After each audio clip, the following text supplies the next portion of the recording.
Dan ketika mendiskusikan masalah agama, teman-teman, kita harus yakin agama kita yang benar.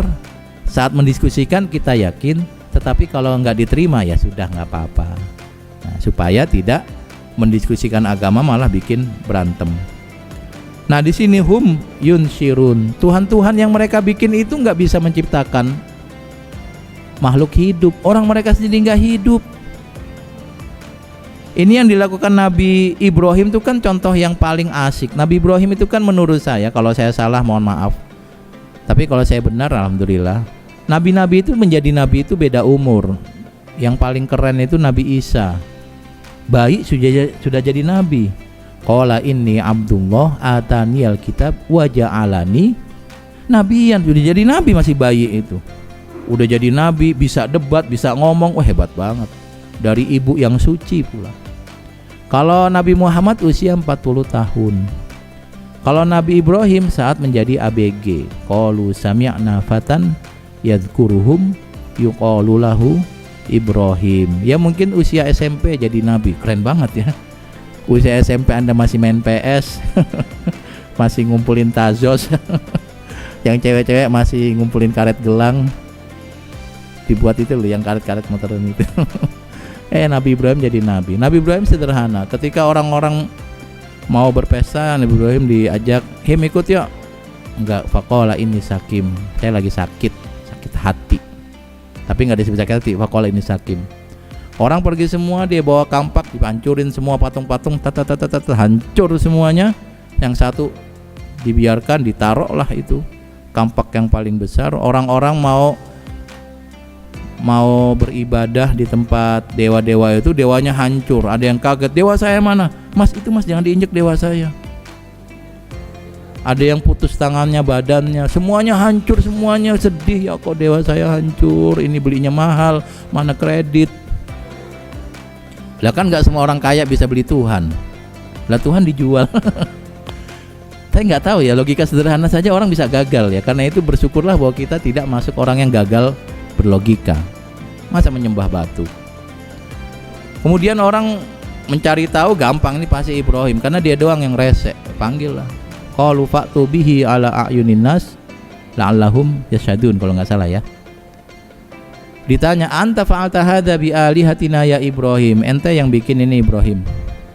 Nabi Ibrahim nggak jawab iya atau tidak. Qala bal fa'alahu kabiruhum hadza fas'aluhu in kanu yantikun. Kenapa nanya saya? Nanya yang paling gede dong. Oke, kita berpikir seperti reskrim. TKP-nya di mana? Di tempat ibadah. Oke. Korbannya di mana? Korbannya bergelimpangan. Senjata yang diduga membunuh ada nggak? Ada, yaitu kampak. Kampaknya di mana? Ada di patung yang paling besar. Sekarang kita bicara motif. Siapa orang yang tidak suka pada Tuhan-Tuhan yang kecil? Yang paling gede lah. Karena dia merasa tersaingi. Saya nggak punya motif, kan saya nggak disembah. Yang punya motif itu. Sederhana berpikirnya, orang bilang, oh iya ya. Iya ya. Kenapa saya menyembah benda yang dia sendiri nggak bisa menyelamatkan dirinya? Lagi mikir gini, tiba-tiba dia jalan nendang Tuhan lagi. Ketendang Tuhan. Tuhan ketendang nggak bisa menghindar, kok bisa menyelamatkan saya? Cuma begitu doang selesai sudah orang. Iya ya. Kalau punya otak dikit aja dan otaknya normal aja, pasti akan berpikir nggak mungkin ini Tuhan saya. Nggak mungkin.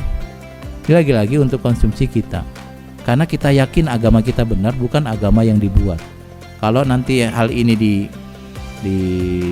dibaca oleh orang non muslim, yuk kita diskusi, benar gak sih konsep ketuhanan yang kayak gitu? Oke. Maka Nabi Ibrahim membuktikan bahwa kalau dia nggak bisa menyelamatkan diri, bagaimana menyelamatkan orang lain?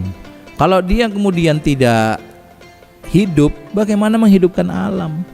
Lah sebelum dia dibuat, siapa yang jadi Tuhan?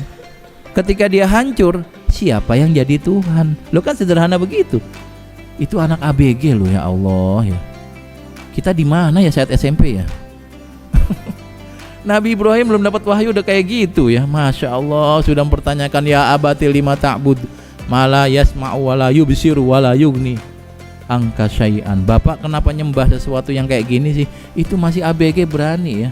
Berani mendiskusikan hal-hal yang fundamental. Bapaknya sebagai penjual, distributor, Tuhan ya marah. Ini mengganggu ekonomi kalau sampai kemudian la illam tantahi la arjumannaka wahjurni maliya. Kalau kamu nggak berhenti, wah